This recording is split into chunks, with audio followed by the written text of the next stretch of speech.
such pests before they could get started. Elisa started at the sound of her husband's voice. He had come near quietly, and he leaned over the wire fence that protected her flower garden from cattle and dogs and chickens.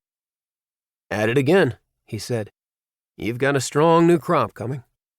Elisa straightened her back and pulled on the gardening glove again. "Yes, they'll be strong this coming year." In her tone and on her face, there was a little smugness. "You've got a gift with things," Henry observed.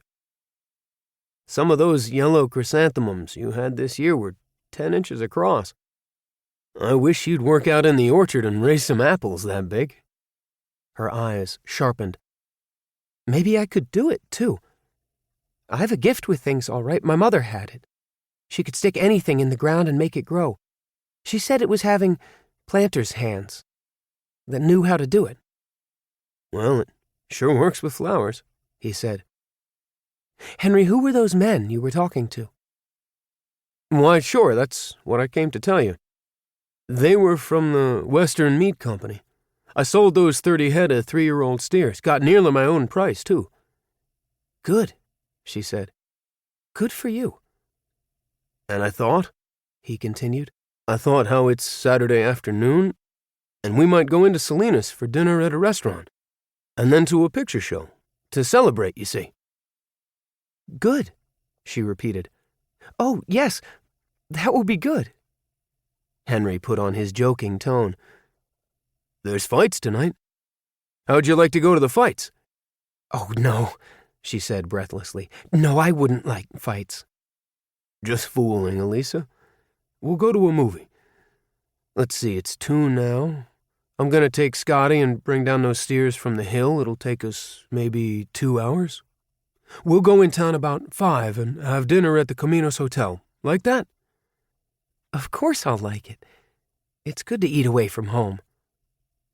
"All right, then. I'll go get up a couple of horses." She said, "I'll have plenty of time to transplant some of these sets, I guess." She heard her husband calling Scotty down by the barn, and a little later she saw the 2 men ride up the pale yellow hillside in search of the steers. There was a little square sandy bed kept for rooting the chrysanthemums. With her trowel she turned the soil over and over and smoothed it and patted it firm. Then she dug 10 parallel trenches to receive the sets. Back at the chrysanthemum bed, she pulled out the little crisp shoots, trimmed off the leaves of each one with her scissors, and laid it on a small, orderly pile. A squeak of wheels and plod of hoofs came from the road. Elisa looked up. The country road ran along the dense bank of willows and cottonwoods that bordered the river, and up this road came a curious vehicle, curiously drawn. It was an old spring wagon, with a round canvas top on it like the cover of a prairie schooner. It was drawn by an old bay horse and a little gray and white burro. A big, stubble-bearded man sat between the cover flaps and drove the crawling team. Underneath the wagon, between the hind wheels, a lean and rangy mongrel dog walked sedately. Words were painted on the canvas in clumsy, crooked letters.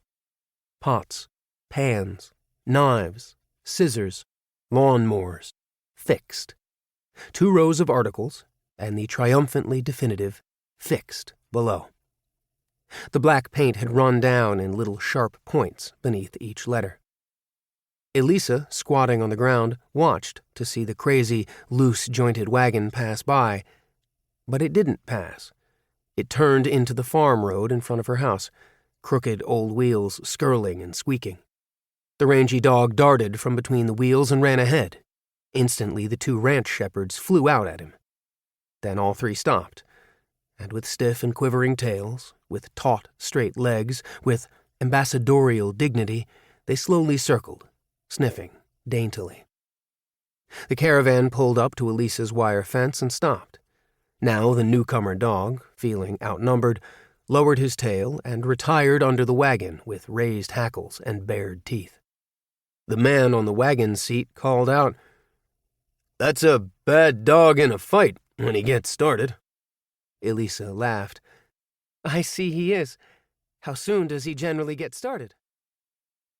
The man caught up.